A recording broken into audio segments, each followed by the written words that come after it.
হ্যাঁ দৌড়াচ্ছে পেছনে।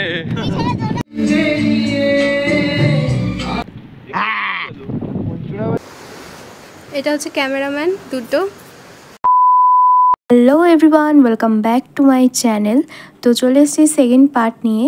তো আগের পার্টে তোমরা দেখেছো যে সবেমাত্র লাঞ্চ করে আমরা একটু রেস্ট নিতে গেছিলাম, দেন তারপরে লাঞ্চ করে একটু রেস্ট নিয়ে তারপরে এখন বেরিয়ে পড়েছি হচ্ছে ঘুরতে। আর ঘুরতে কোথায় এসেছি বলো তো? এই সাগরেই, কারণ এখন হচ্ছে ভাটা পড়েছে আর আমরা এখন এই নিচে নেমেছি। আর দেখো চারিদিকটা কতটা সুন্দর, মানে ভাটা পড়েছে আর আমরা এখন এখান দিয়ে হাঁটছি। জাস্ট ইমাজিন করো তোমরা যে কেমন লাগবে। তারপরে আমি আর অনন্যা বললাম চল আমরা একটু দৌড়াই, মানে একটা ভিডিও ক্লিপ নেওয়ার জন্য। তারপরে দেখি ও মা, আমাদের মতন এরা দুজনও বেস্ট ফ্রেন্ড। আমরা যখন থেকে এসছি এরা দুজনে আমাদের পিছন ছাড়ছে না, এরা দুজন একসাথে রয়েছে। আর এইদিকে দেখো সুমনদা সমানে আমার পিছনে লাগছে।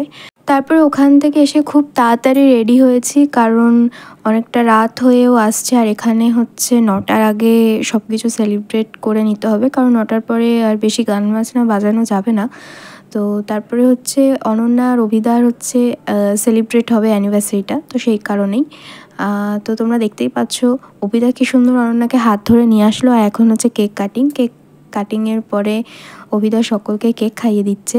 দেন তারপরে অভিদা করলো সবার সামনে অনন্যাকে প্রপোজড। জাস্ট অসম লাগছে দুজনকে, এত সুন্দর লাগছে। আর দুজনের ভালোবাসা যেন সব সময় এরকমই থাকে। সত্যি মানে প্রিয় মানুষটা যদি ঠিক থাকে না, তাহলে আর কাউকে দরকার পড়ে না পৃথিবীতে।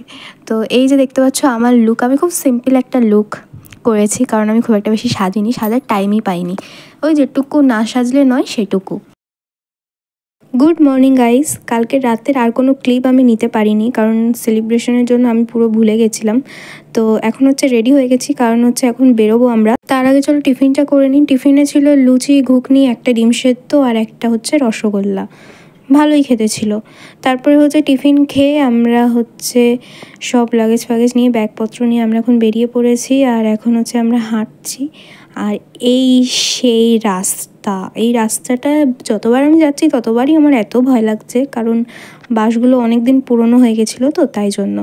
তো তারপরে আবার আমরা নৌকায় উঠে পড়লাম। নৌকা থেকে আবার আমরা ওই পারে যাব।